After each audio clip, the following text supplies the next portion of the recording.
Welcome to the first installment of Silent Chatter. I'm Nigel, and we got Geno here, Hello?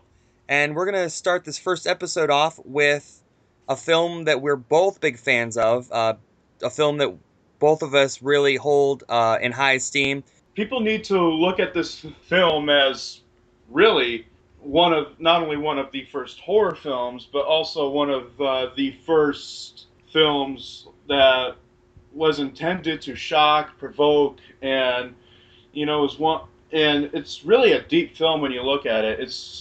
I think it's underrated.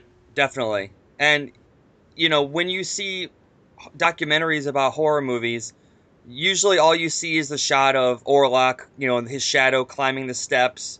Outside of a few things, like I said, like we were talking about earlier, there's never really been a book written on the making of this film or a feature-length documentary, and there certainly could be one. I guess technically, in a way, you can count the 2000 film Shadow of the Vampire as sort of like a documentary, sort of, but they stretched the truth a lot in that, and it was more intended to be a comedy. I mean, you know what I would like to actually see, this kind of thing get? I would actually like to see it more like what's that movie that came out a year ago? Saving Mr. Banks. That was pretty much like the retelling of the behind the scenes of Mary Poppins and things like that. And I guess we should reveal the film now. F.W. Murnau's 1922 film Nosferatu, A Symphony of Horror.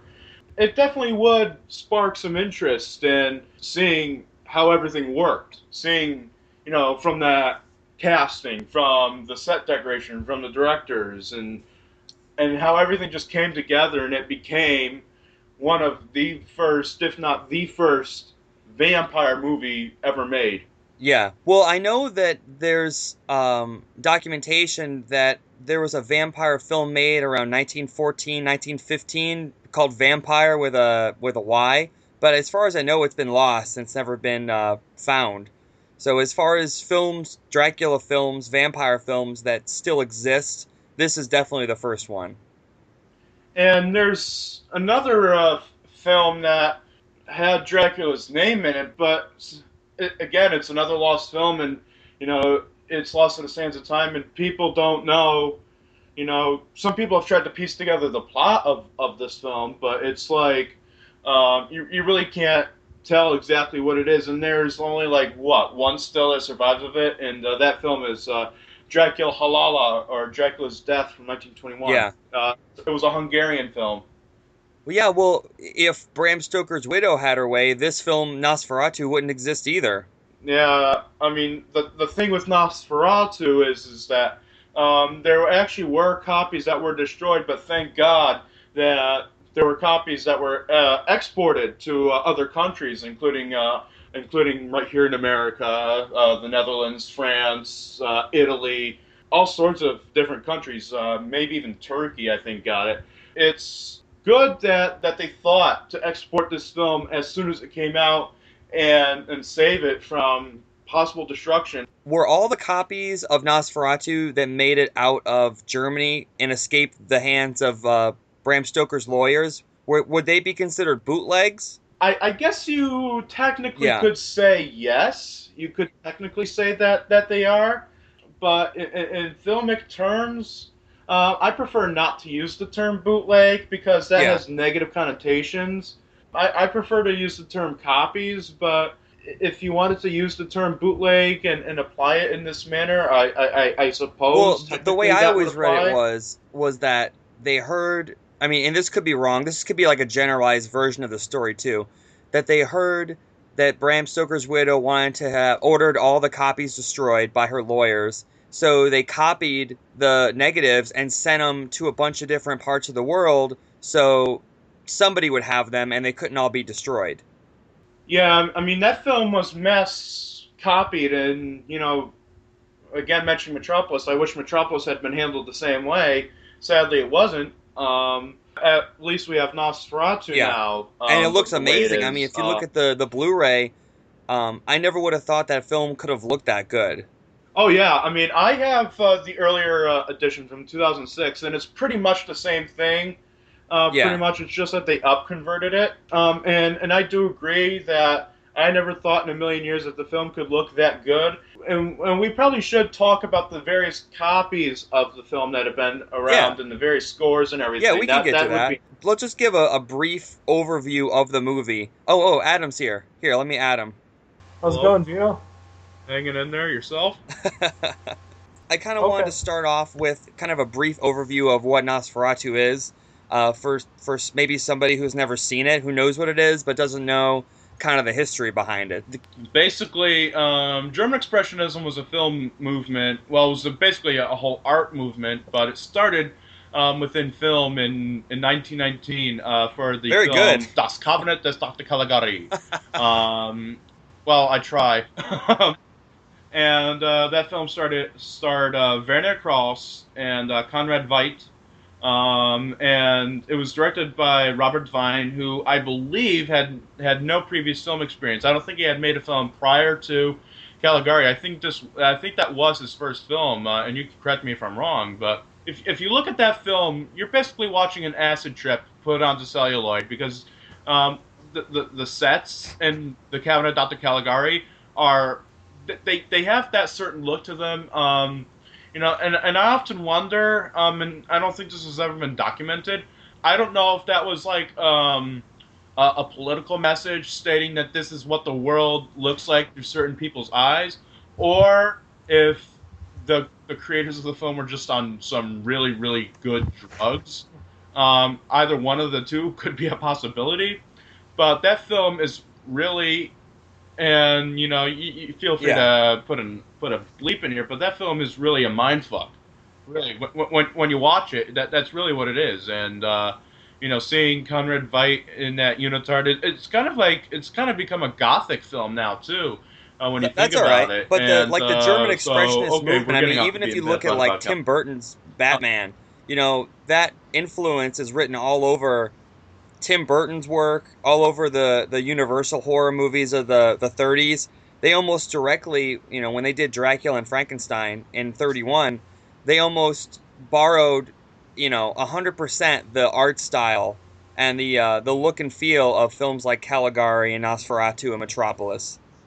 Yeah, and Val Lewton and Jacques Tourneur in the 40s borrowed a lot from Caligari as well, with their movies like The Cat People and The Curse Yeah, of the even Cat like People film noir, and Walk even with like a Zombie. the They stark, borrowed a lot from contrasted black and expressionism. white. You could even that's present in the film noir movies of the 40s, the crime movies. You could even say that took an influence from the German expressionism. Yeah, I've like a couple of things to add to that. You were mentioning Tim Burton. I'm not a big superhero movie fan, I'm not really that ashamed to admit that. I don't know whether it was Batman Returns. I think it was Batman Yeah, Returns, played and by there was actually a character in that film that was called Max yeah, Shreck. Christopher Yep. Walken. I'm Uh, Max Shreck. Christopher Walken. Had kind of forgotten about that till you brought it up, but it's Yeah, obvious that Burton's influences lie real deep in that stuff. And as the titan filmmaker today that he is, and it's like without Nosferatu and those films from the 20s, that kind of thing wouldn't even exist. So if you're trying to find a connection to these old movies to the modern day stuff, there it is. that's the reason why I love films like Nosferatu is because they've had such an impact on people that it's sort of like I'm almost jealous of Murnau because he created things that can never be created again Yeah. because he's the creator. He's the inventor. You can't reinvent what's already been invented. When you watch that film, there's a lot of great techniques, and you were talking about people who were influenced by things like that. Disney was to an extent because if you watch the film Dumbo, for example, there is a scene where Timothy Q. Mouse creates an almost Nosferatu-esque shadow on the wall, and I thought that was a nice touch. It's in the scene where he goes to whisper in the ringmaster's ear about the climax in that whole section.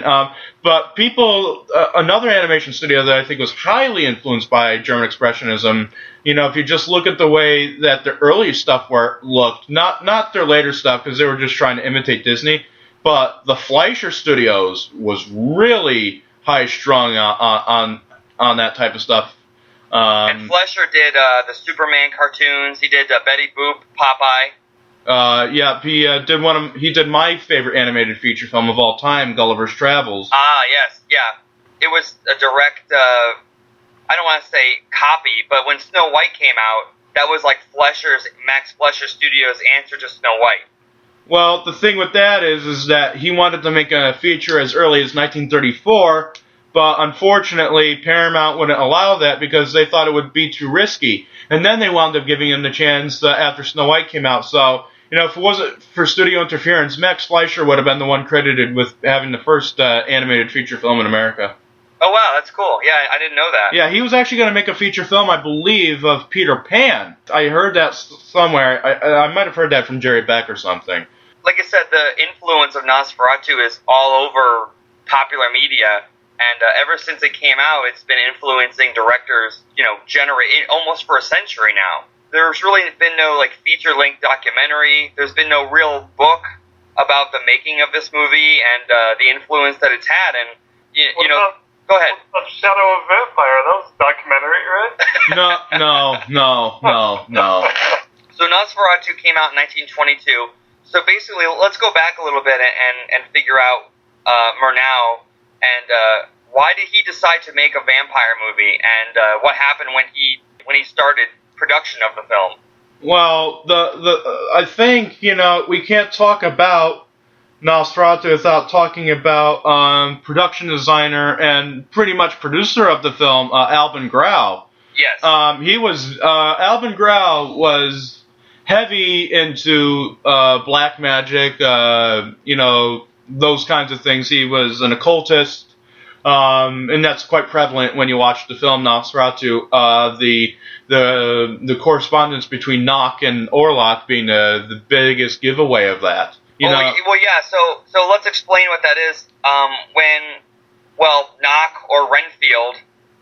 This movie's so confusing because there's so many different versions that call the characters so many different names. Yeah, and we're gonna discuss that. Yeah, depending on what version you watch. But Knock/Renfield, the correspondence he gets when he tells Hutter to go to Transylvania, it's all written in this weird hieroglyphics type writing. And, you just assume that's some gibberish, but it's really not. It's a language that was created for this cult that Albin Grau was part of. Yeah, I think it was the language of the Oriental Order of the Knights Templar. I think that's what it was called. I'm not exactly sure on that. It's been a while since I've culled that information. But that in and of itself adds an extra weird element to this movie. The fact that there's a real cult hieroglyphics language in the film. Yeah, and there's a lot, there's a lot of occultist overtones too. And the art that Albin Grau prepared for the film was very, very kooky, I guess is the proper word for it. If you look at his original art for the posters that came out at the time, it's very. They're beautiful posters, and I would love to see them framed in a museum somewhere. But it's okay, you have the rats, you have Oarlock, you have the coffins. Yeah, it's a Dracula film, but when you see those posters, it's and when you see the actual film, on the outset, yes, it's a Dracula movie. But once you dig a little deeper, there's a lot more to the film than that, and that's something that the other Dracula remakes have failed to capture because a lot of them were just bouncing off of what they had seen in movies. They weren't bouncing anything off of what they had experienced in real life. They weren't bouncing off of anything that, was, deep within their beliefs or their soul. And that's why Nosferatu, I think, is the best vampire film of all time because it works on so many different levels. Yes, it's a vampire movie. Yes, it's a horror film. Yes, it's a silent film. It's also a supernatural film. It's also it's also an occultist film. It's a film that you really can't put in any particular genre because it just defies all of those. And back in 1922, there was no such thing as a horror movie either. I don't think the term horror existed until the Universal films came out. Because even when Dracula came out in 1931, I think they called it a suspense movie or a drama or something. Thriller, yeah. A thriller, yeah. When this film came out, there had nearly never been. Of course, the book Dracula was out, but was this? I bet you this was the introduction to the concept of a vampire to a lot of people. Yeah, I mean, you know, let's go into the title character here, Nosferatu himself, Count Oarlock or Count Dracula, played by Max Shreck. Oh yes, Max Shreck. Yep. Love that man. I love that man. You know, I've researched his life, and he's really, really interesting, and we'll get into that. But you know, his makeup in the film, I assume he did his own makeup because because at that time I don't think they had such things as makeup artists. You know, I think the silent movie makeup is actually a lot more chilling. I may be in the minority here, but I prefer the Charles Ogle interpretation of the Frankenstein monster to the Boris Karloff because the Charles Ogle one looks a lot more unhuman with the wild hair, the bent body, the claws and everything. You know, if that film had been shot better, it would have really been something. And if it had been a feature using that makeup, that would have been great. You know, it's like, you know, when we discovered that photograph of Charles Ogle on the front cover of that magazine, it's like, wow, let's see this film. And then we see the film, and it's like, yeah, it didn't hold up to our expectations, but that's another story for another day. Yeah, that picture of Charles Ogle as Frankenstein, you fill in the blanks in your imagination, like what he looks like. But then when you see the film, you know, when the film finally came out and was discovered, it's like parts of it look good, but parts of it look really cheesy too. But then it was 1910, so you can't really. Well, you know, people often bring that up that it's 1910, and you know they often bring up the year card. But you have to remember at this time too that the Great Train Robbery by Edwin S. Porter had already come out, and he was already using cinematic techniques like close-ups. He was already using cinematic techniques like, he even had color tinting, had hand-colored tinting in that, which I love. Edison's Frankenstein too was a lot more low budget than Train Robbery was. Edison's Frankenstein was just kind of made as a. They didn't put as much time and effort into those as I think the Great Train Robbery was. You know, I have to throw the director of that film under the bus here, James Cyril Dawley, because he came from the old school where you just basically put the camera in one place and keep it there. You don't change camera angles. You don't do zoom. You don't zoom in. You don't do close-ups. You don't do any of that. So the film Frankenstein 1910 is basically shot as if it were a stage play. Yeah, exactly. Kind of like the Coconuts, the Marx Brothers film you're talking about. Well, even that film, has close-ups and medium shots. The Frankenstein film has none of that. It's basically all in wide shot. Nothing. But if you look at a lot of the other Edison films from that time, they all kind of look the same. They're all kind of in that same vein. I suppose so. I suppose so. But Great Train Robbery stands out from all of those. And that was made 7 years earlier. Yeah. But and also don't forget too that the Méliès films had already come out too. Oh, of course. Well, he's in a league all on his own. Oh yeah. But going back to Max Shreck, he came from the Max Reinhardt Company, which was a stage company. Yeah, very famous. A lot of people came out of that. Murnau himself came out of that. I think Paul Wegener, Alfred Abel, a lot of the key players in the German silent cinema came out of his theater, and he knew talent when he saw it because a lot of those people, the actors and the crew, did really, really successful in film. I think some of them even did better in film than they did on the stage, to tell you the truth. Yeah, and if you look at Count Oarlock, I mean, obviously he's the star of the movie, but when he's on screen, you cannot take your eyes off him.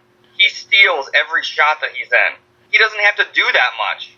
Yeah, all he has to do is walk into a room and chills go down your spine. I mean, the way Max Shreck portrayed that character, it's almost, he almost was a supernatural being, and that's why I have been so interested in studying his life. I would love to get his biography, Gespenstertheater by Stephen Eichhoff, but unfortunately it's in German. I mean, I'd still buy it just to say I have this. Yeah, put it into Google Translator. Yeah, and then I would have to go in and correct all the mistakes that Google made, and because it's not the best thing in the world. And that's interesting because I didn't know Max Shreck had a biography written about him. Period. What's sad is that I think the only reason why there isn't an English version is because I guess there wasn't enough interest. But yeah. I'm telling you, people would be interested in hearing about the life of this guy because it's like. He was the first, Dracula of the screen. He was the first vampire. He was the first horror icon, really. Yeah. And, without Max Shreck, there would be no Gunnar Hansen. There would be no Bela Lugosi, no Christopher Lee. There would be no Robert Englund. There would be none. There would be none of that. You're right. No, definitely. And Betsy Palmer. Rest in peace. Oh yeah. I didn't know Betsy Palmer was I didn't really do much research on her, but she was like a starlet in the like a movie starlet in the 40s. I had no idea. Yeah, and she was also on, I believe she was also a panelist on To Tell the Truth. Wow. I mean, that's pretty gutsy, the kind of background that she had, and then she went into Friday the 13th. That took a lot of balls to make that kind of career move.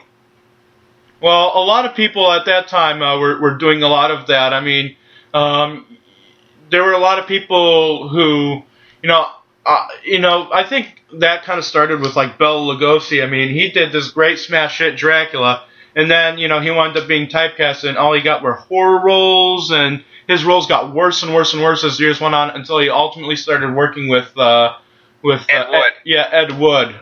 Yeah, Bruce Jenner's idol and icon. I think Betsy Palmer went into Friday the 13th just doing it for the money. She didn't think it was going to be a big hit, though. I think she even called it a piece of shit. Great. But I'm sure after seeing the reaction that fans had to it, she... Yeah, wasn't she in all of the other films that came out after that? I'm not sure if she was in any of the other ones except the first one. Maybe the second... I think she might have been in the second one as well. Because in the first film, it's not even Jason doing the killing; it's his mom's. That's like a little thing that people forget about. Yeah. Trying to go back to Max Shreck, you're right. I mean, every horror icon that's come after, has to pay their dues to this guy. Nowadays, when people think of Dracula, well, God forbid they think of freaking Twilight, but like the Bela Lugosi image of Dracula is cemented into our heads. It's on cereal boxes. It's on. Anytime anybody draws a vampire, it looks somewhat like Bela Lugosi. And it's interesting that the Max Shreck vampire that came first, went in a completely different direction.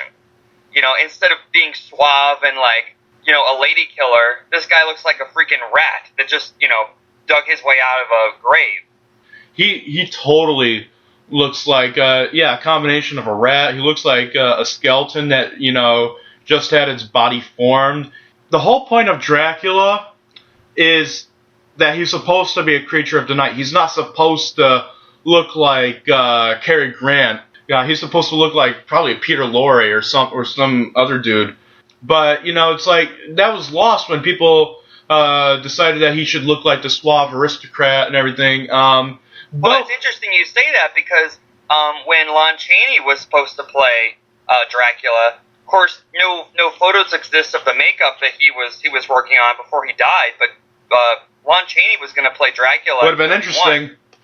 And I have a feeling it would have looked a lot more like Count Oarlock than Bela Lugosi. And Christopher Lee, who has played Dracula in a lot of the Hammer films, remarked about that himself in saying that pretty much all of the Dracula films, except for Nosferatu, are not authentic to the original Stoker story. Christopher Lee himself played a pretty authentic version of the character in a film with Klaus Kinski back in the 70s. But But Nosferatu and that film are pretty much the only authentic tellings of the Bram Stoker legend. All the other ones are just pretty much clones of either the Universal films or of the later Hammer films with the aforementioned Christopher Lee. Yeah. Well, when you look at Max Shreck, what was his connection with Murnau? They went to the same. They were in the Max Reinhardt company together, right? Oh, yeah. That pretty much was really the only connection. I don't think they had, I don't think they were friends. I don't think, they were, I don't think they were exactly poker buddies or anything. But, they certainly knew of each other. And, there's been a purported story that's circulated, and I'm not sure if I can 100% agree with this, that apparently Murnau took one look at Max Shreck, who was like a real tall dude. If you see him in what's that film? Miss Hoffman's Tales from, I think it was 1933. There's a clip on that on YouTube, isn't it? Yeah, with Annie Andro, where he plays like a butler character. You could clearly see how tall and gaunt he was, and quite an intimidating figure. And apparently Murnau took one look at him and said, "Wow, he's so ugly. He should be my vampire." That's apparently what he said, but. I think Murnau had a lot more class than to do that. So I don't think that story's 100% true. But what is definitely true is that they did meet through the Max Reinhardt company. Yeah. Well, let's get in, since we're talking about the cast. Let's talk about Gustav. Oh yes, Gustav von Wangenheim, who plays Hutter/Harker in the film. A lot of people pan his performance and say he was a terrible actor. And if you watch Shadow the Vampire, they really play that up too. Because I think, Eddie Izzard plays him? Yeah, and Eddie Izzard in the featurette that's featured on the DVD has said that Gustav von Wangenheim was a bad actor. I don't think that's exactly the case. Because, see, the thing that's lost on people is that, whenever people... And, people may get angry with me for saying this, but whenever people think about silent movies, all they can think about is the image of Charlie Chaplin or Buster Keaton. They don't think about any of the other films that came out, like The Thief of Baghdad or Nosferatu, and, they don't realize the different styles of acting, the different styles of directing. Gustav von Wangenheim was acting very much, was appropriate in his acting. That was... Because he's supposed to be acting like a child. That was within the Expressionist movement. Because it's like he's so oblivious to what's going on around him and the danger that he's in. And in one of the commentaries for Nosferatu that I was watching, it was like, Nina's unhappy because she's in like a sexless marriage with a man-child that's so oblivious to everything. And so she almost calls out to Nosferatu to satisfy like her sexual needs. That's a weird review of the film that I found interesting. Yeah, I think I know what commentary you're referring to. The one on the Image DVD by Lucky Heist, correct? Yeah. Yeah, I have that DVD. It's actually right here. Yeah, I mean, he did a decent job of that commentary. It's just a lot of over-analysis. But, some of that I do agree with. There's a lot of deep... and I was actually talking to a filmmaker friend of mine about this the other day. There is a lot of symbolism within Nosferatu where, Ellen pretty much spends her time at a window. In the one pivotal scene where she's at the beach and she's sitting there and she's looking out at sea. And people, it's like, Hutter's not coming by sea, Nosferatu is. And, it's like, and that's the reason why, and, spoiler alert, that's why she dies at the end, because she committed sin. She, instead of seeking lust and sex from her husband, who she should have, she had an affair, and that's why she had to die at the end. Kind of like a little bit of a message there. That's the great thing about these films is that you can read so many different interpretations of them. Yeah, and especially with each different version that's out there with the music, especially. Yeah, Gustav. The thing about him is that he was pretty much born into that. His father was Edward von Winterstein, a pretty popular stage and screen actor of his time. And Gustav sort of inherited the family trade. Did he make any films, are any more of his films available before or after Nosferatu? Oh, yes, of course. He plays pivotal roles in two films that he plays a pivotal role in Fritz Lang's Woman in the Moon. Okay. And he's also in Warning Shadows. That was directed by Arthur Robson.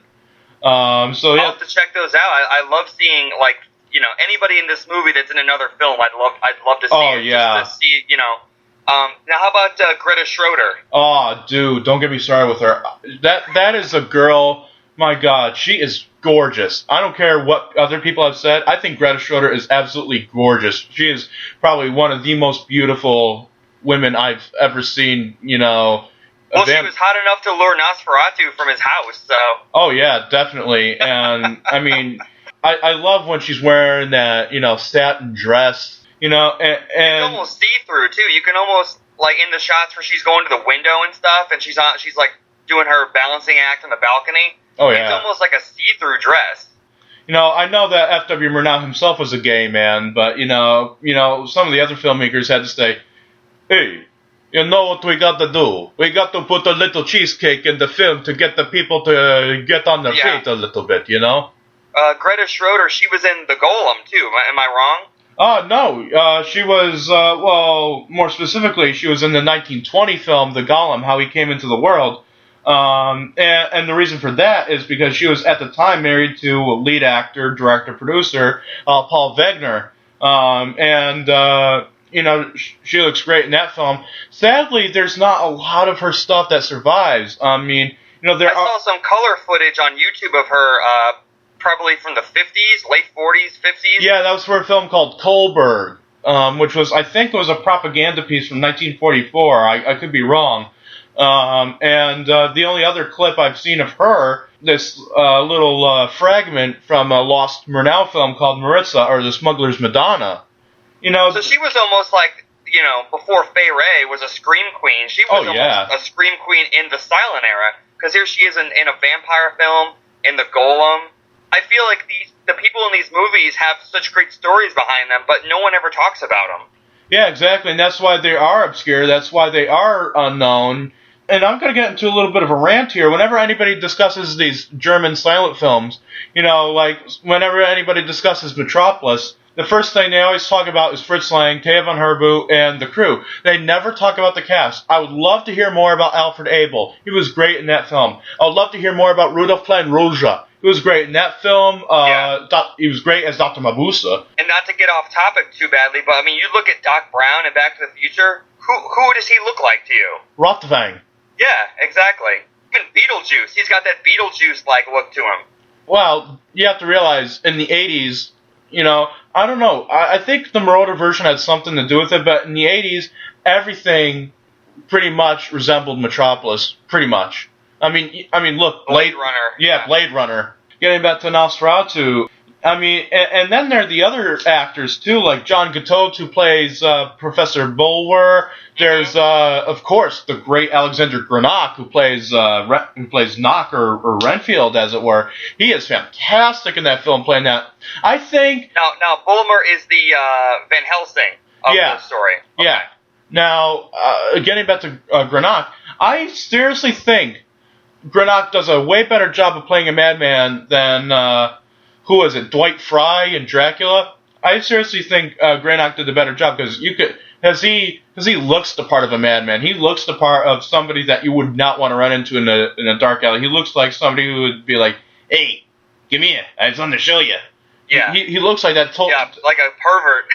Yeah, exactly. And but now that you brought that up, I'll bring this up too. When you watch Nosferatu, it's different than the Bram Stoker story and, of course, the Bela Lugosi version, because it's not Renfield that goes to visit the vampire. It's Harker.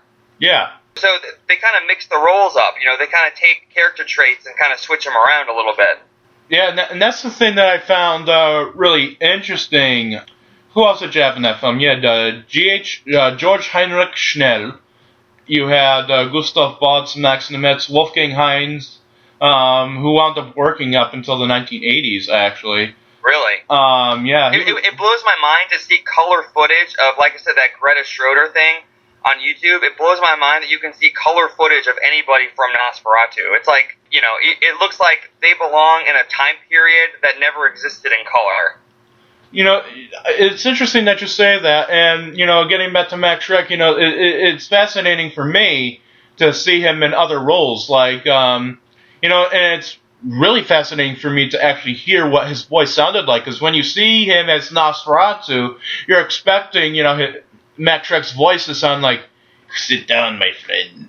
We have lots to talk about." Sort of like how Willem Dafoe's interpretation. But when you actually hear what his voice sounds like, it's like he sounds like an average Joe. He's like, "Das verbieten, da zik." It's really cool to hear his voice. And you can hear his voice really well in a film called Das Stachlier, or the Steel Beast. It's like a train film. And Max Shreck played a lot of big variety of characters. He he not only played, like, his specialty was playing grotesque characters, but he was not. But it's funny, Nosferatu is his only bona fide horror film. He never made a film like that before or since. And wow. He played a lot of good roles. He's actually in a film called At the Edge of the World from 1927 that also stars Bridget Helm from Metropolis, where he plays like a junk-dealing spy, I guess. That film was only like recently rediscovered. He plays great role as a blind man in a film called Die Strasse from, I believe it's 1923. Now, when did Max Shreck pass away? That's the tragedy of that guy. Max Shreck died in 1936, and he was only like 57 years old. He took over a role for somebody who had fallen ill, and then he wound up himself falling ill, and that's why he wound up passing away. I don't think Max Shreck was a smoker. I don't think he was a big, heavy drinker. Well, maybe he was a drinker. But did he not die around the same time as Murnau?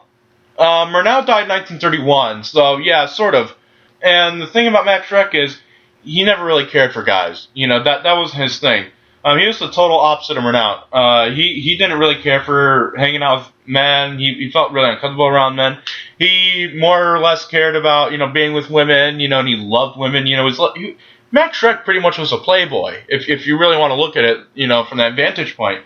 And he got married to a woman in 1910.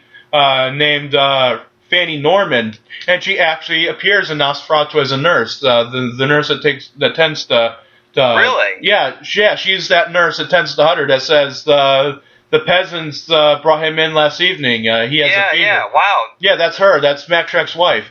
Now, since you're talking about that, there is a rumor that beginning scene where Hutter goes into the where Knock is, that's Max Shreck as the receptionist guy at the door. Is that true, or is that false?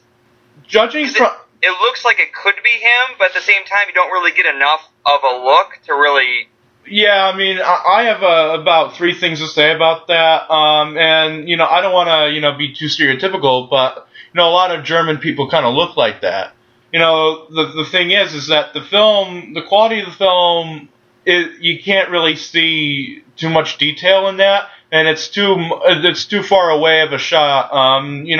That's something that can only be thrown up to conjecture. I sort of compare that to like the Steven Spielberg film Duel, where people think, oh, you can see Kerry Lofton in the diner scene. No, he's only in the truck. He's only behind that wheel, and he never gets out of that truck. Yeah, that's the whole mistake about that film. So Nosferatu gets made. Murnau.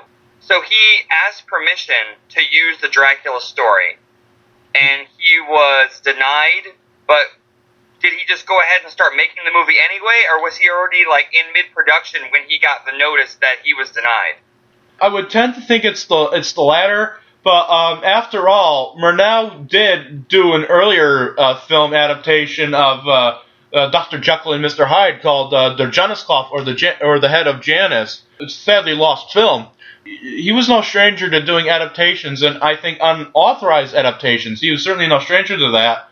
It's been purported, I've heard things going around, that he actually directed an earlier version of Dracula called Die Zwölfte Stunde with Alfred Abel, but I think that's all conjecture, and because I think they got confused because a lot of people back in the 70s and 50s and everything didn't have their shit together really, and they just and they didn't have the resources that we have today. He basically said, excuse me, the Zwölfte Stunde was the sound adaptation of Nosferatu, where they took the film and outtakes that were obtained by Albin Grau, or obtained from Albin Grau, excuse me, and they cobbled it together, they added sound, and they gave a positive ending to the film, where Ellen actually lives at the end. It's kind of an interesting watch. I haven't seen that version of the film personally. And what's it called again? 12th Night or something? Yeah, the 12th Night. The 12th Hour or something? Yeah, the 12th Hour. Yeah, that's it. The Zwölfte Stunde, the 12th Hour. I think the full title is Die Zwölfte Stunde, eine Nacht des Grauens. And that supposedly features alternate shots and different footage in some parts? Yes. Some of it I think may have been reshot. I'm not sure. I'm not even sure if any of the original cast came back to, do their voices, because it would be kind of cool if it was. But again, nobody's ever seen this copy of the film since. I believe that copy came out in 1931, around the same time as the Lugosi Dracula. That would make sense then if they were trying to capitalize on the Lugosi film. And I guess now would be a good time to go into the many copies that there are of this film. That's, one of my main interests, is seeing how many different versions there are of these things out there, and that's why I collect so many different versions. Well, it's public domain, so anybody can put a version out of the film that they want, and there's no legal ties to it. You can do pretty much whatever you want to it. I have some of my favorite versions. My favorite versions are the Art Zoid version that was on the older Kino DVD from 2001. I like that score. It gets a little repetitive, but I like it for what it's trying to do. My other favorite versions... Well, my ultimate favorite version of the film is the typo negative version that was done by my producer friend Wayne J. Keeley. I'm actually friends with him on Facebook, and we talk every now and then. He did originally there was the band themselves were going to do a score for the film, but they were too busy working on their album World Coming Down to really focus on doing that. So he wound up asking them what their thoughts were and how they should score the film. And Peter Steele of Typo Negative, I have to defend the band here. He was a perfectionist, and he never wanted to turn anything out that was crap. And Peter Steele himself loved Nosferatu. He actually had a copy of the finished product in his home for many, many years until he died in 2010. But he loved the film dearly, and that's why he wanted to help Wayne with this project. So that's another one of my favorite versions. It has a great introduction by David Carradine, by the way. And then there's another version that you introduced me to from 1980. Or somewhere around there. Yeah, the Hollywood Home Theater version of the film that has this really cool synth score to it. It was like, I couldn't believe that a thing like this was done for Nosferatu. I mean, Metropolis, yeah, because, I could see that electronic sound, but for Nosferatu, it's kind of cool. Well, let me explain here for a second. That's the first version of Nosferatu that I had ever seen, and that's really the soundtrack that got me hooked on the movie, and, the first silent film that I had ever seen, and that particular version. So I owe a lot of credit to whoever wrote that score for that version, because it's awesome. I just wish it was more available. I actually took all the different pieces. I took the score and I broke it up into pieces, and I actually made a soundtrack album out of it. And I think I might have sent that to you on Dropbox. The one that I'm going to play right now is the scene where they're signing the documents. And this is my favorite part, my ultimate favorite part, because I love the way the music sounds here. And I call it A Deal with the Devil, because that's basically what it is.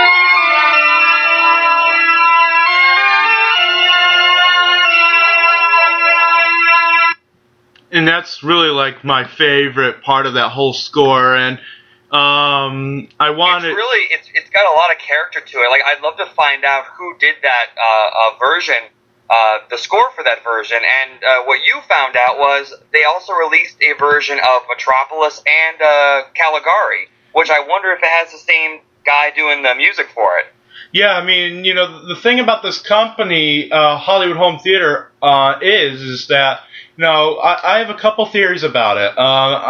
My first theory is that it was probably, because this was a big thing back in the 80s, was these catalog companies, where you would basically like purchase a movie from a catalog, and you wait to get it in the mail, and it would be in this cool package and everything, like sort of like what Video Yesteryear did back in the day. Yeah. Proud to say they're based out of Connecticut. That's my first theory. My second theory is that because I've heard from you and other people that this tape came from a Blockbuster. So what I'm thinking is that this company worked together with Blockbuster, and they put this version together to put it out there, and they did other films. The sad thing is that these companies are really low.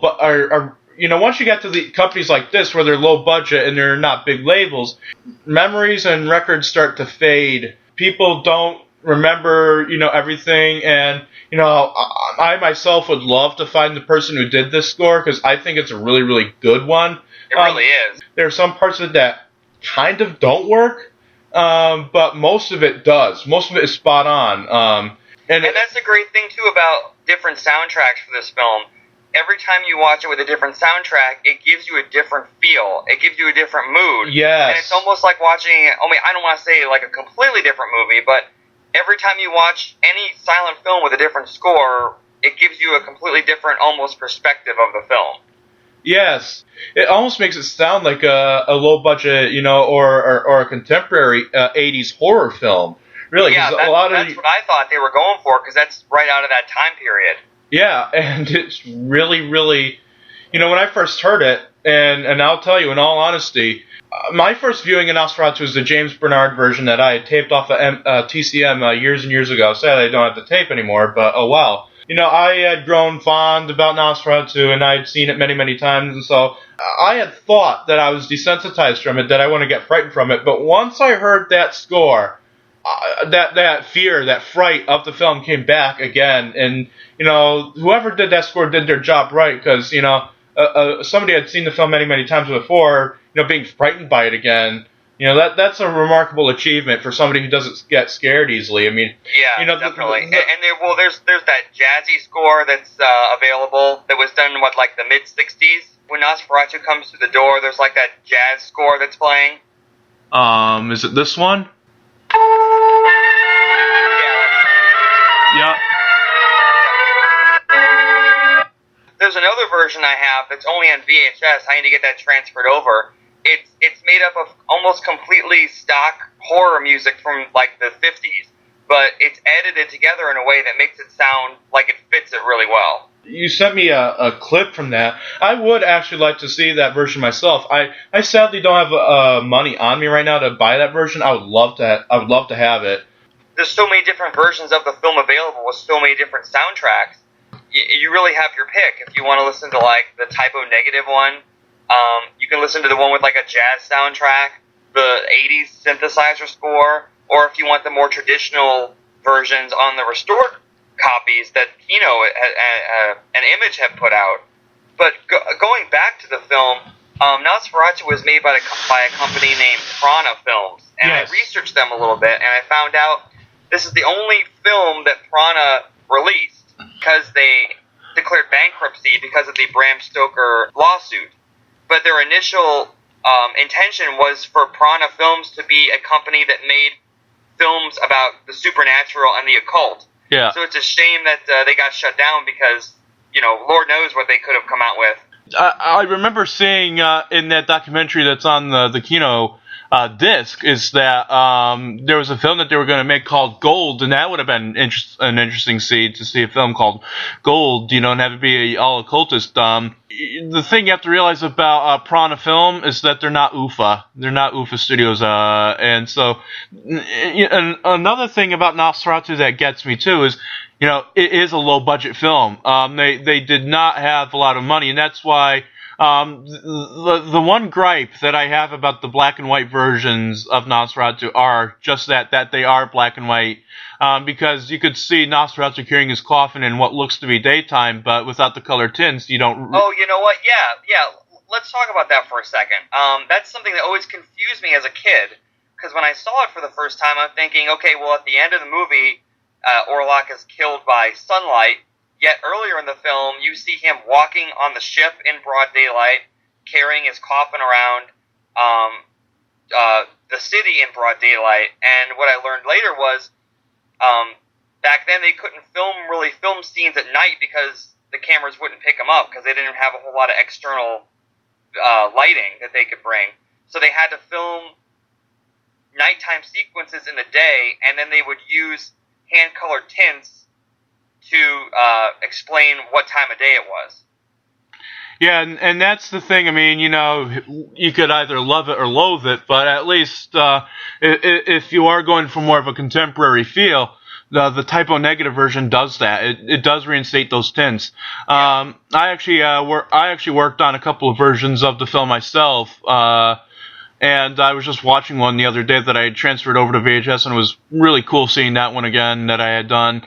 The color tinting makes that film what it is, but sometimes watching the old scratchy black and white MoMA print really does do the job, and that's why that synthesizer score goes so well with that version that it wouldn't with the restored cut, because when you hear that score with that scratchy, splicey 16mm contrasty print, it's like it grabs hold of you and it doesn't let go.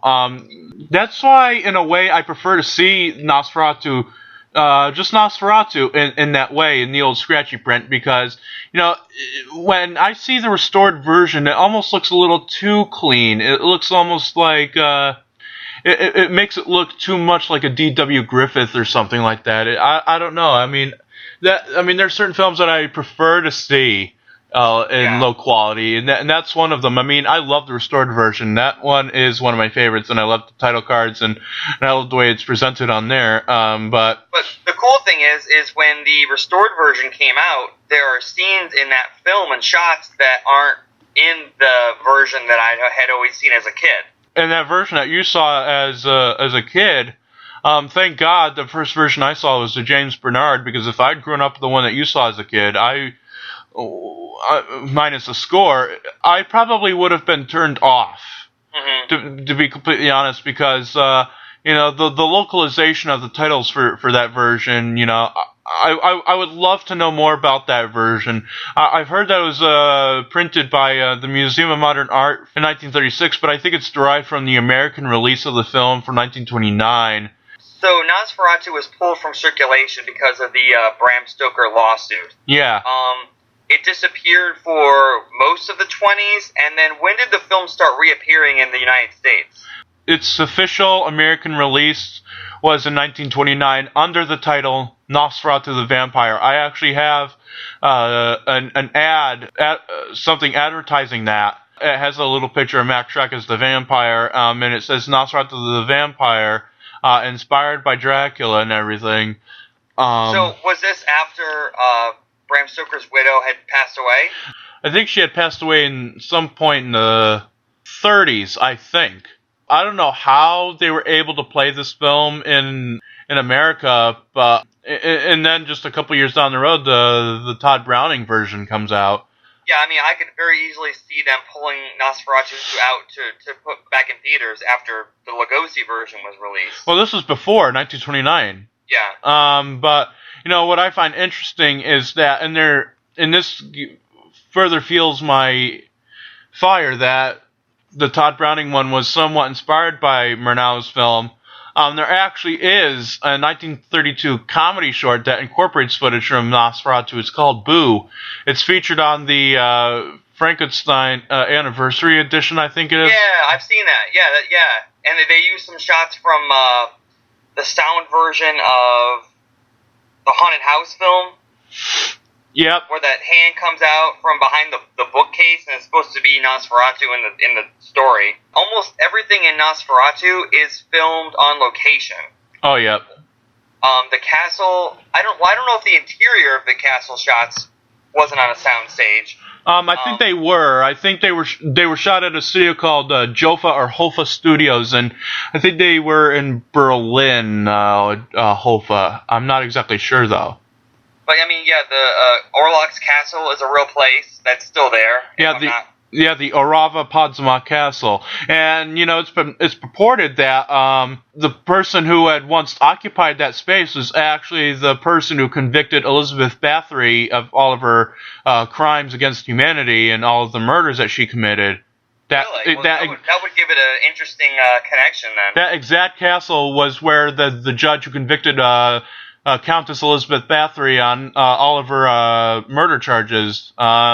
If nobody knows who Elizabeth Bathory is, her story is a freaking nightmare if you really read it. Yeah, she bathed in young girl's blood to try to stay youthful. Yeah, she almost was the feminine Vlad Chepis. Yeah. If you really want to look at that. Not only is this film all the things we talked about before, but it has a realistic quality to it because a lot of the film is shot on location in real places in Germany that still exists today. Yeah. Like the house that Oarlock moves into, like that's still there. Yeah, I was going to talk about that. That's my favorite location from the film, the Salt Spiker. It looked old even back then because that building was like a 16th century or 15th century creation that was used to store salt because Lübeck, the county that was in, that was basically their biggest source of income during that time frame. And it's interesting to see that an industrial building being utilized as a mansion. I think it's pretty interesting to use that as a facade. And the way it looked in the film, they have since done a pretty good restoration job. But the way it looks in the film is really foreboding. I mean, the first shot that you see of it with that fake window frame is really almost eerie. The way that the building sort of curves unnaturally, and the way that the way Lucky Heights put it, all the blackened windows look like eyes staring at you. It's really, really cool.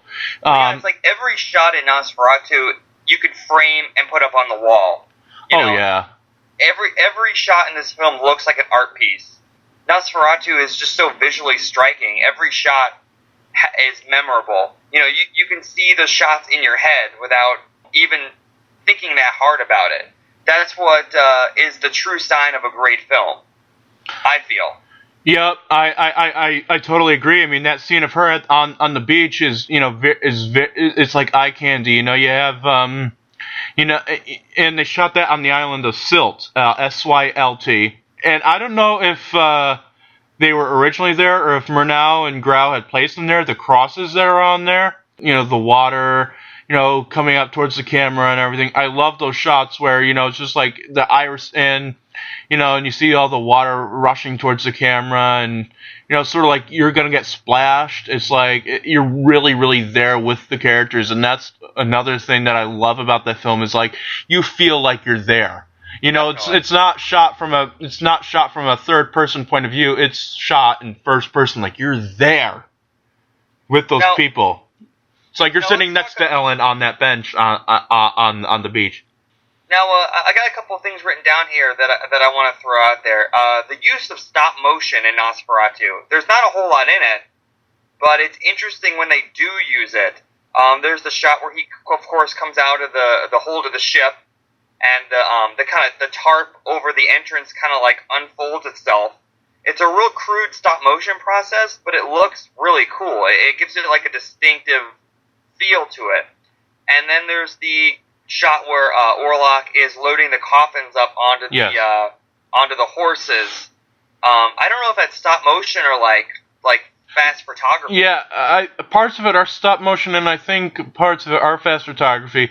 Another great shot with fast photography and photography that's shot in negative is, of course, the carriage scene. That's one of the highlights of the film. Is that, it's like, I've heard from different people, like the scene in Psycho where Janet Leigh, is just driving to the Bates Motel is one of the highlights. I sort of say the same thing about Nosferatu, where Hutter or Harker, depending on the printer you're viewing, is going to the castle and just seeing, people laugh. Some people laugh at that because they think it's Keystone Cops, but really it's supernatural. Nobody should be able to go that fast. And seeing, even the horses look different. They look demonic because of I think they put like masks on the horses or something, and they look terrifying. And especially in the negative shot where where the carriage basically goes from being small in the right side of the screen to basically coming out of the screen on the left, and it's like it reminds me actually of that one Lumiere brothers film, The Arrival of the Train at Locks Quayot Station, and it sort of reminds me of that. It's like, holy crap, it's like he's coming right at you. Well, something that I noticed, I can't remember if it was in a commentary or something that I read. In a lot of the shots, the human beings in the frame look like they're confined to one corner of the screen, and they're almost caught in a spider web. Especially the shot where Oarlock is on the ship and he's about to kill the captain of the ship. A spider, hunting down its prey, with its prey caught in the web. Yeah, because all the ship mounds and the sails and everything look like spider webs. And, well, one shot that I think, was good was when Hutter first meets Count Oarlock, and you see that shot from looking at the back of the vampire, and you see Hutter walking through the doorway, and you see all of those archways. One of them was actually artificially created by Murnau. I think Lucky Eyes put it best, where he says that both Hutter and Nosferatu are in the middle of a bullseye, and I like that. It's like, that's, and Murnau was like saying, this is what you're supposed to be looking at. And it's like drawing your attention in to what you see in the center, because there's really nothing of interest on anywhere else on the screen. When you first see Count Oarlock at the beginning of the film versus the end of the film, the farther in the film it gets, he almost gets more rat-like. Oh yeah. He looks less and less human as the film goes on. Yeah, his fingernails grow longer. His face starts to really take on the look of a demon. His teeth, his fangs get longer. His eyes get more bulge out a little more. His ears start getting more pointed, and that's something that, unless you've seen the film as many times as we have, you don't really notice. But it's really, really edgy. Really, I mean, I don't think any other Dracula film or vampire film or monster film even have done that, where, as the film progresses, the monster gets more and more monstrous. My absolute favorite scene in the movie is when he comes out of the hold of the ship. Oh, yeah. That's, to me, one of the best scenes in a movie ever, because it just has such a weird feel to it. And it's like the hesitation. It's like they make you wait for it, because the thing kind of opens up, and then there's nothing, and then you see the hand come out, and it's just like a spider, like a black widow crawling from out of the inside of its nest. It's awesome. Oh, and all the symbolism and everything in that, it's great. They often, say that there's a lot of sexual metaphors in Nosferatu, and some of that I do see, like the scene where he just pops out of his coffin out of nowhere. It's like he's coming out and he's like an erect, I don't want to say the exact term. That's fine. Yeah, he's like a phallical thing, where he comes out and he looks erect. It's like he's ready. It's like, it's go time. It's time for me to eat. And that's further reinforced, like when he's carrying his coffin. And by the way, that's like freaky as hell. Who carries their own coffin? I love the way it's edited in that part where, it's like you see the shots of Hutter and Ellen reuniting, and then you see him walking in their front yard, and he could almost sense that she's in there. He could sense that because he's the one who called her to go back home. It wasn't Hutter when she says he's coming, I must go to meet him. She's not referring to Hutter, I don't think. She's referring to Nosferatu, and that's why Nosferatu knows that she's there when he's walking home with his coffins. And then she and Hutter kiss, and then he gives the process is complete, and then he runs off as fast as he can to his home. Yeah. And then you see that weird shot of him just standing still. People have to realize that's not a model, and that's not a statue. That's actually Max Shreck standing straight up still on that boat with his claws hanging out and is carrying his coffin. To be able to do that is unreal and unnatural. And then that cool shot of when he walks into his mansion there, and it's just a fade. It's like he could walk. Yeah, he disintegrates into. Yeah, he could walk through buildings. That's kind of cool, like a ghost. He's everything. He's a ghost. He's a werewolf. He's a vampire. He's like the ultimate Dracula. I don't think even Bela Lugosi could walk through buildings like that. Yeah, what you're saying is true. That shot when the doors open and when he's advancing on Nina, that shot, the doors open, he just stands there, and then it cuts to her in the house, terrified, and then it cuts back to him, and he's standing like a statue, but all he. You mean when he's advancing upon Hutter? No, at the very end. Oh, at the very end, yeah. House, it's just he looks like a statue. It almost looks like a still shot, but all he's moving is his fingers. Yeah, and that is freaking terrifying. Yeah, when he's walking out of the view in the window. Oh my god, It's like there's every shot in that movie you can rewatch and find something new. And of course, the classic shot of him going up the stairs. I mean, that's filmmaking 101. I like that shot, but sometimes I like that shot. I think it's great, but sometimes I think people use it too much. It's kind of it's kind of a cliche. Oh, it's kind of like overrated now. I don't know. Yeah, I agree because there's so many other cool things about the film, but when people talk about it seems like all they want to do is show that shadow shot. Yeah, because that's the iconic thing from that, but there's so much more to that film than just those shots. I mean, speaking of shadows, though, move on to Oarlocks' reflection in the mirror at the end of the film. Yeah, people have mixed feelings about that one. My feelings about that are, I have a lot of feelings about that.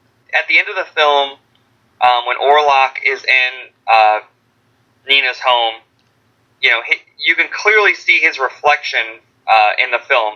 Now, a lot of people say it was a mistake. I don't think at this time it had been established that a vampire had no reflection. I think that was something that was created after Nosferatu. Well, something that I have two things to say about that. Since it does happen at the end, it's like at that point he's lost all of his power and he can no longer hide himself, and that's why you see him in the mirror too. But another thing, and this is kind of like a cool thing, the first shot you see in the film of a human character is Hutter at a mirror, straightening his bow tie. And then the last shot of a mirror in the film is a shot of Nosferatu.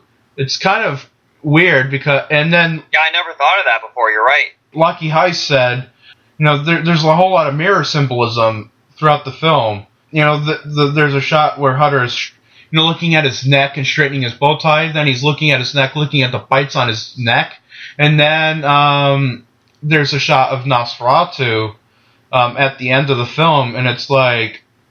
Everything's connected, and all the shots of Ellen at the window. Everything in this film has a purpose. There's nothing that happens in this film that has no reason to exist. Exactly. It's like everything's interconnected, and you just gotta, read through it. You gotta read in between the lines, and that's why people, I guess, don't like a film like Nosferatu, because you have to immerse yourself into it. It's not like a movie like Transformers where, okay, explosion, bang, okay, cool. No, there's a whole lot more that's going on here that... And you have to be familiar with the time period that it was made, too. Yeah, to an extent, yeah. I mean, you do have to watch it from two sensibilities. Someone in the year 2015 and someone in the year 1922. But something else that I noticed is that when Nosferatu bites someone, they don't turn into a vampire; they just die. Yeah, well, that's because Nosferatu isn't, he is Dracula in a sense, but he doesn't do what Dracula does. He does what he does. Nosferatu is in a class of his own. And the reason why they don't turn into vampires is because he's infecting them with the plague. And he was like a symbolism of the plague, and, because people forget that there was a huge epidemic. I think it had passed about 5 years prior, but that was something that was still in the public's mind. Plague. That was something that was a tragic event. Many people lost their lives in that plague. I think what was it, the bubonic plague or something like that? And, the mid 1800s. And that was still in people's minds. That was still like a fresh current event type thing. Yeah. And seeing a representation of something that could give that, was kind of eerie, and people. Yeah, and people often see this too, and I don't really see it. I mean, I don't know what your thoughts on the whole folly of this is, but, Nosferatu as a representation of the hatred of the Jews. Yeah, I've read that too. Do you see that? I don't see it. I believe this is a film that you can read almost anything you want into it, and if that's your interpretation of it, it's unfortunate that Murnau and Max Shreck aren't around, because these are questions that you'd love to ask them. But at this point, I think it's just up to your interpretation and how you see it. And that's the great thing about this film is that, and a lot of the German expressionist films, is you can read multiple interpretations of the plot and the shots and the symbolism. Yeah, I mean, people have to realize that this was made before Nazi Germany really came into power. 1922. Of course, World War I had already come and gone, and the German people, they were struggling. It was hard for them after the war to make ends meet, and they really became an oppressed people after that, and that's why a film like Nosferatu was a bit more than just a horror film to us. It's like, wow, it's like Nosferatu is like the representation. He is a bloodsucker, and it's like German people, I think, would have understood at the time Nosferatu and would have seen more into it than, say, a modern day American audience, because modern day American audience wouldn't know and wouldn't have all those connections. Like, wow, the German people, lost the war and they became an oppressed people, and now look at a film like Nosferatu. And it's like disaster and chaos. And a lot of the German expressionist films deal with a lot of chaotic elements, like the world dying and the world, going up in flames and up in smoke, like especially in Metropolis, where there's the great biblical flood. The horror films of their time period, that's why the things that were considered horror in the 30s, Dracula and Frankenstein, once World War II started, those things kind of seemed childish. So now, what was scary in the 40s? The atomic bomb. So that's where you got all the 1950s B movies, where Godzilla and all this nuclear stuff that created all this terror. The horror films of their day, represent what real world things were going on that were frightening people. Yeah, I mean, and I think that films like Nosferatu and Metropolis still resonate today because those same problems affect us. I mean, just they're timeless. Yeah. Yeah. I mean, just a year ago, I mean, we had the huge Ebola epidemic. And it sort of reminded me, and reminded a lot of film buffs of like the effects of Nosferatu, and spreading that plague and it killing pretty much everybody in Visborg. And then, of course, you have the floods going on in Texas right now. Makes me think of Metropolis. There's still thematic elements in there that still resonate, and people don't realize that. Now, going back to filming of the movie, they finish up production of Nosferatu, and Bram Stoker's widow says, "I didn't give you, the okay to make this off of my husband's book. This isn't okay. We want all copies of the film, collected up and destroyed." Luckily, copies were shipped all over the world and were able to come back out later on. But Murnau did an interesting thing. In order to try to avoid getting in trouble for stealing the Dracula story, well, quote-unquote stealing, he changed the name of almost every character in the film. Yep. Count Oarlock, Dracula became Oarlock, Harker became Hutter, Mina became Ellen. The most whacked out name change that I could think of was Renfield becoming Knock. Yeah, but that must be a German thing. I would assume so, yes. I don't want to sound ignorant, but I would have to assume that. Westenra became Harding. Van Helsing became Bulwer. I mean, I guess he's the Van Helsing of the picture, but we barely ever see him. That's another reason why Nosferatu is a film in a class of its own, because it doesn't really follow the flow of later Dracula interpretations. Would you say it's more accurate to the original book than anything that came afterwards? I would say so as far as the interpretation of the title character. Everywhere else, I would say it's not authentic because, of course, as you have stated earlier, in the original book of Dracula, it's Renfield who goes to see Dracula, not Harker. And at the end of the book, spoiler alert, really shouldn't be spoilers. Everybody should have read Dracula at some point in their lives. So Bruce Willis is a ghost. So if you haven't read Dracula, well, I'm sorry, but I have to say this.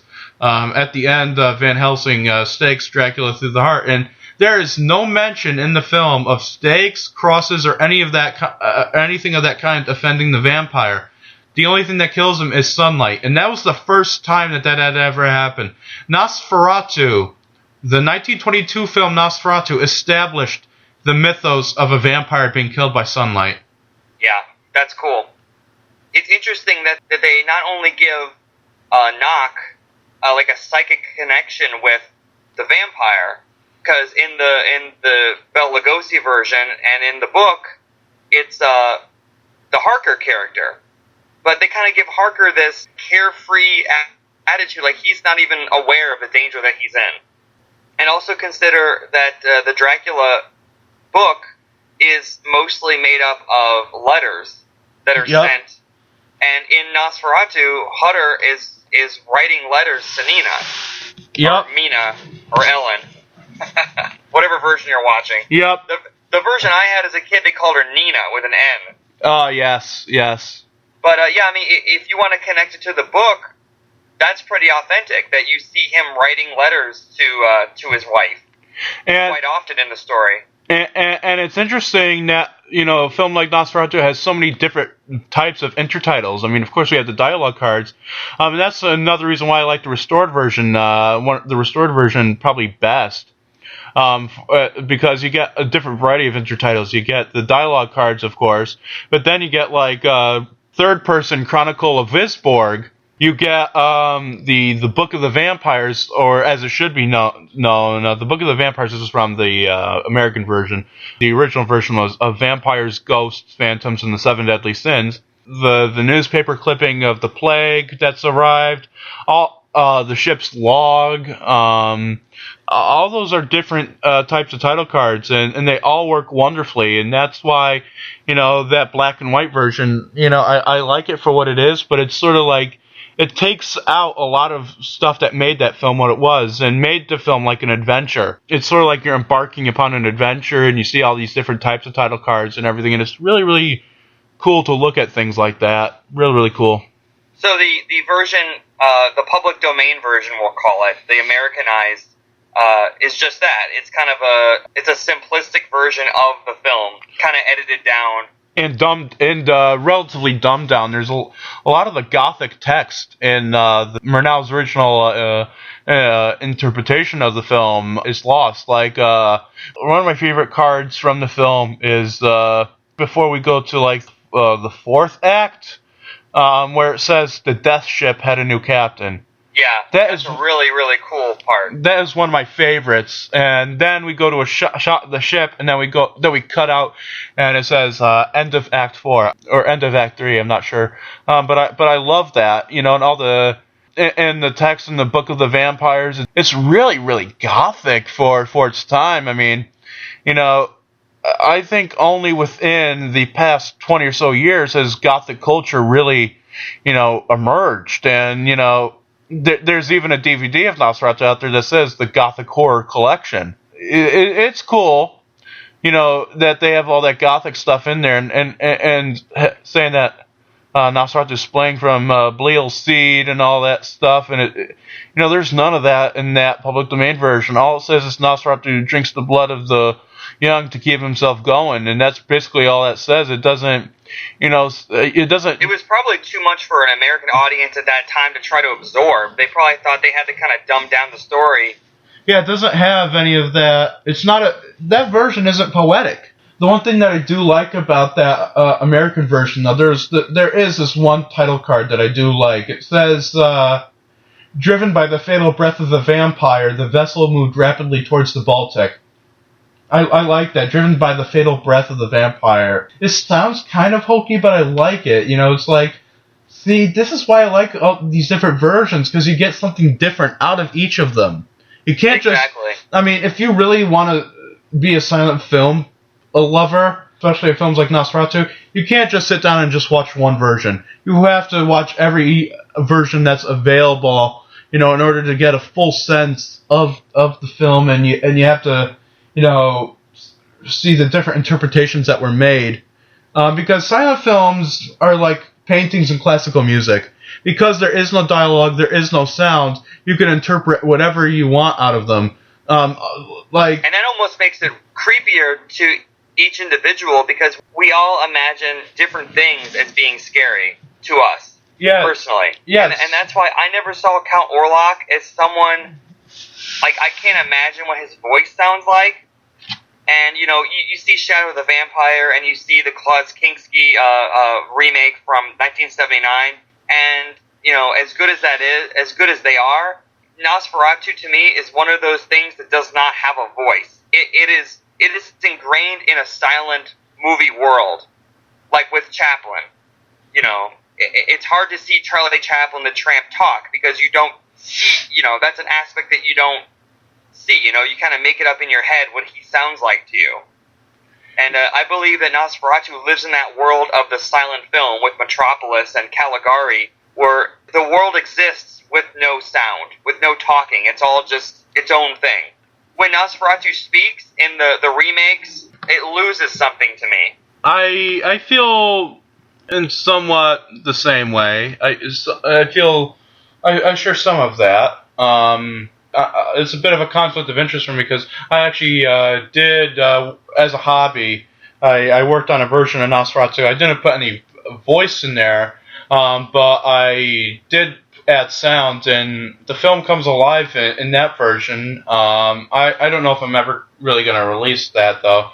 My feelings on silent film now. Okay, this is my Geno's controversy time, where he's going to tell you things you don't want to hear but have to. Living in the real world, who's going to sit down and watch a silent film with an orchestral soundtrack? What modern day audience is going to do that? A lot of your modern day audiences don't care for orchestral soundtracks. I'm not saying that I'm a part of that. I love orchestra music. I'm a metalhead, but in my heart. But I think the closest to metal is classical music, with the way it's structured, and I love classical music too. I love hearing different rhythms, different things of that. I often wish I was a musician myself, because I would love to create. I would love to create images for the ear as well as for the eyes. So that's why like the typo negative version of Nosferatu, the Nightwish versions that I made, the Art Zoid version, those speak to a different audience of people, because of course, yeah, and that's a great thing about Nosferatu's silent and public domain stuff is you can take it and you can make it into your own thing. You can adapt it, and you can make as many different versions of it as you want. And they're all valid. They all have their own audience that they're trying to reach. And my opinion is, if a certain soundtrack grabs somebody who wouldn't normally be interested in a film like that, and it gets them into that world of silent film, then it's done its job. Yeah, the typo negative version that my friend Wayne did, everybody remembers that version. Some people think it's blasphemy. Some people, love it. That version of that film introduced people who wouldn't have normally watched a film like Nosferatu to it because the attraction was to hear Typo Negative play to it and hearing it sync up with everything. I mean, one of my favorite parts of the Typo Negative version, let me see, is the bit where, the carriage ride scene. Because when I first saw this version, this is one of the first versions I ever saw of the film, and I was like, damn, this is good. Oh, I love the way the music builds to this climax.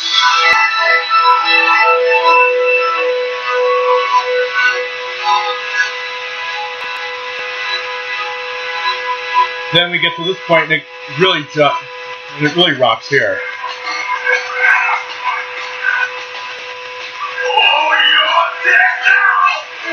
And I love it because he's saying, "Oh, you're dead now," and it's like Hutter's dead on arrival at the castle, and I like that.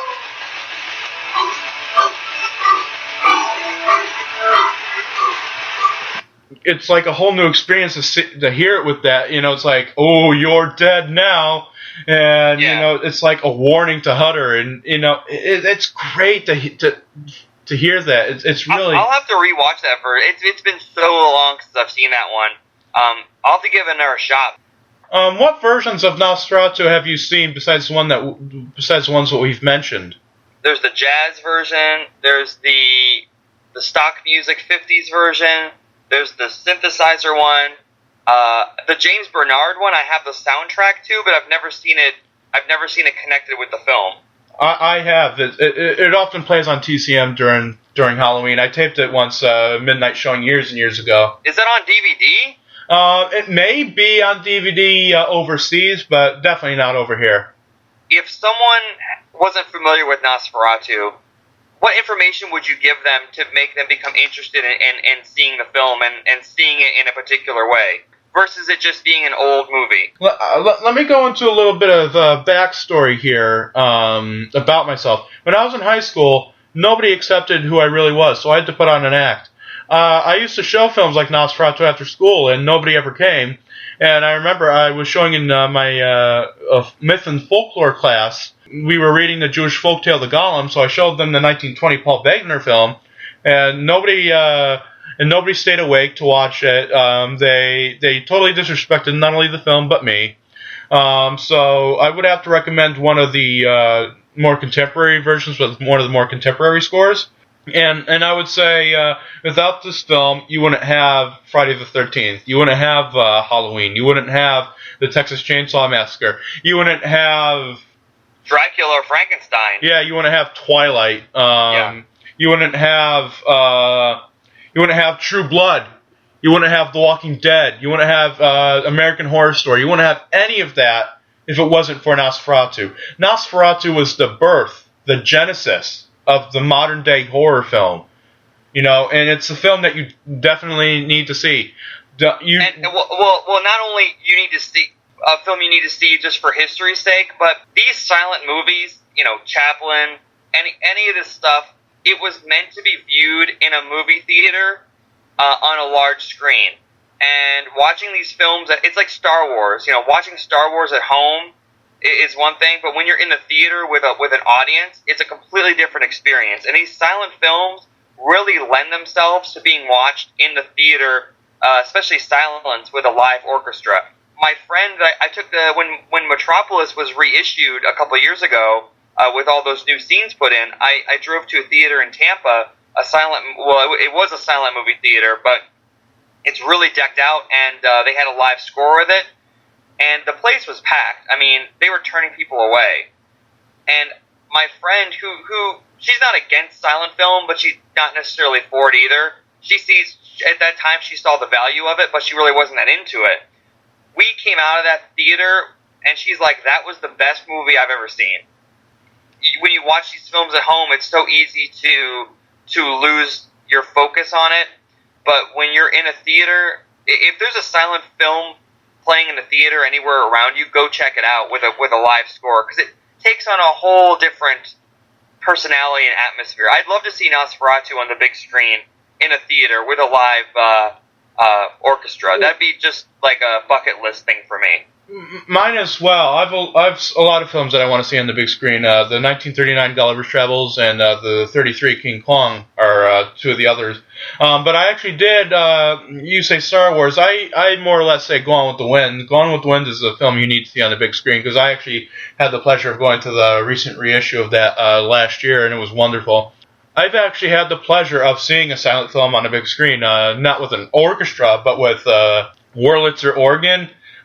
Metropolis. I saw Metropolis 35 millimeter on the big screen with accompaniment by Ben Modell. He was actually there at Wesleyan University, and I actually shook hands with him and I talked with him a little bit. The other part of that too is, I mean, you need to see it on a big screen so you could see everything and take it all in.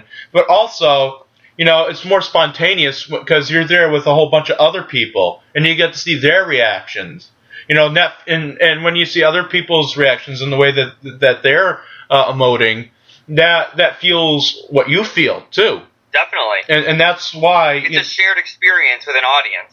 Yeah, and that's why Nosferatu definitely needs to be seen by more than just silent movie fans and some horror fans. It needs to be seen by the general populace. I feel the same way about Metropolis here.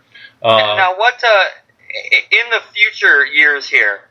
What would you like to see happen to Nosferatu? I mean, like we were talking about earlier, there needs to be a book, written about the film. There could be a documentary that goes to Germany and that shoots all of these live locales that still exist. And you could go inside Oarlocks Castle. You could see what that looks like. I just feel like this film is so iconic, but it needs more attention. So many lesser films have had documentaries and movies and books written about them. Yet somehow Nosferatu, as readily accessible as it is, really hasn't gotten the same treatment. I don't really understand why that is.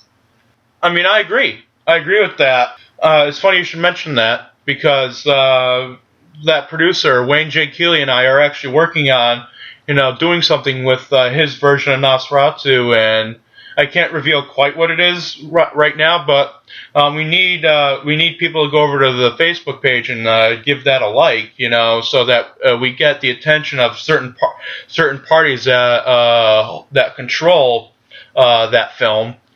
And what is that Facebook page? Nosferatu, the First Vampire. That's what it's called.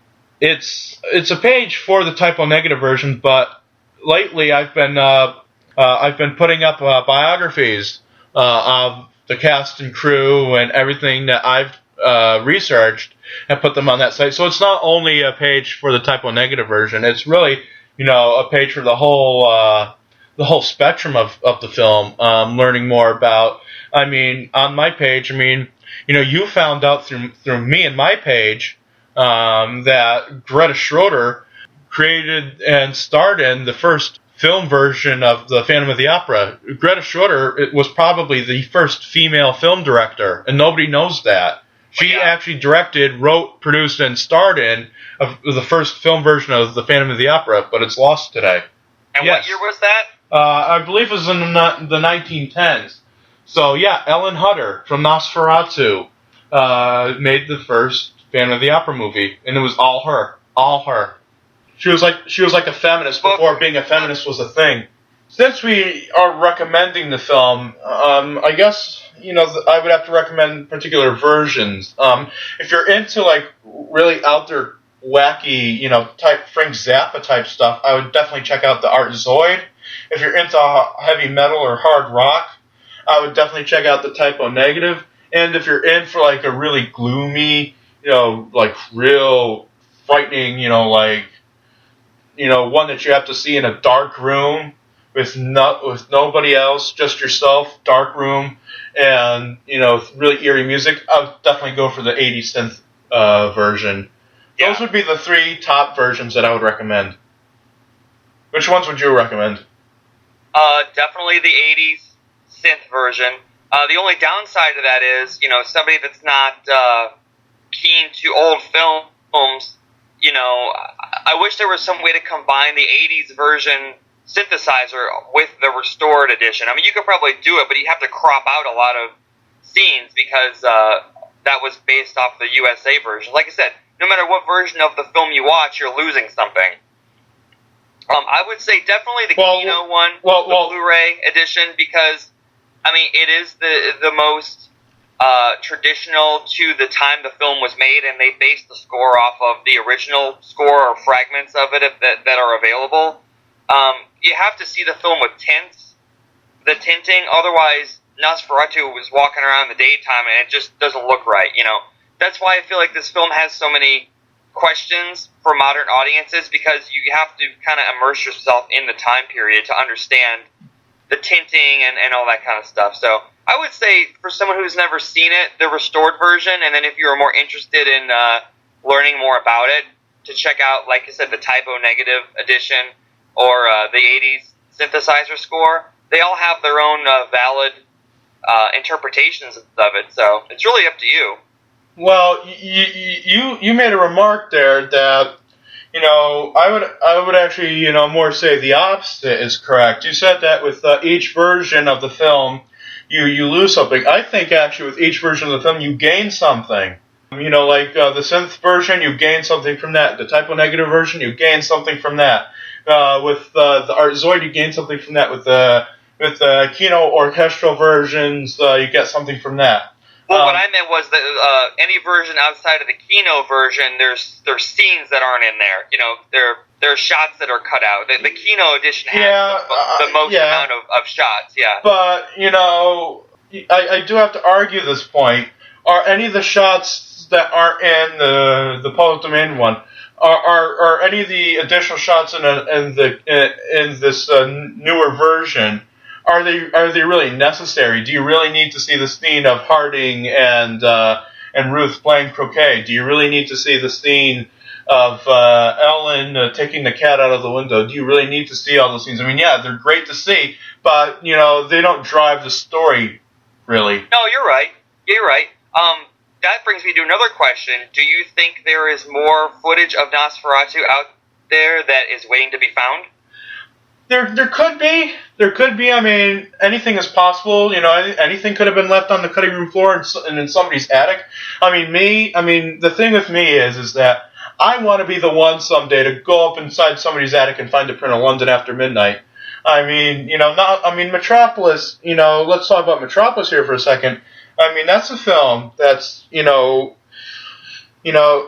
find a new scene every 5 minutes, practically, of that thing. I mean, look, people started doing restoration work on Metropolis back in the 60s, you know, trying to create, you know, a newer version. That process is still going on, even as recent as 2008. There's always got to be something out there. You can't rule anything out that there is any more out there than what you haven't already seen.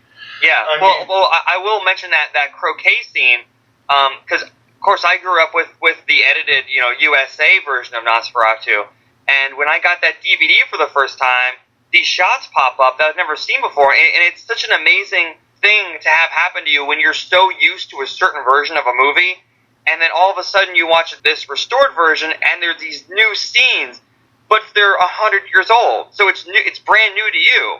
It's like if those scenes, even though they don't really do anything for the story, that shot of Nina picking the cat up out of the window, the shot of the croquet scene, to me they're like, oh my god, this is so freaking cool, because it's like finding an extra shot to Star Wars that they never used. Well, you know, or I'm sorry, not never used, but that was cut out of the film. It's like, it blows me away that these scenes from 100 years ago are still being found and placed back in the film. Well, you want to know what I sort of draw akin to that is two Edison productions. Of course, the Edison version of Frankenstein that was only found recently. Well, not recently, but was only distributed recently, because that thing had been lost for years. People forget that. That thing was lost for years, and that was actually on the many lists of films that need to be found, and it's great that they ultimately were found. Another film that comes to mind is the Dixon experimental sound film from 1894. where for years all we had was the visual. We didn't have the audio. And then in the 60s, we found at the Edison National Historic Site the wax cylinder that unfortunately had been busted, but they were able to piece it together, and 100 years after the film was made, the two elements were combined for the first time ever. And that is something cool in and of itself.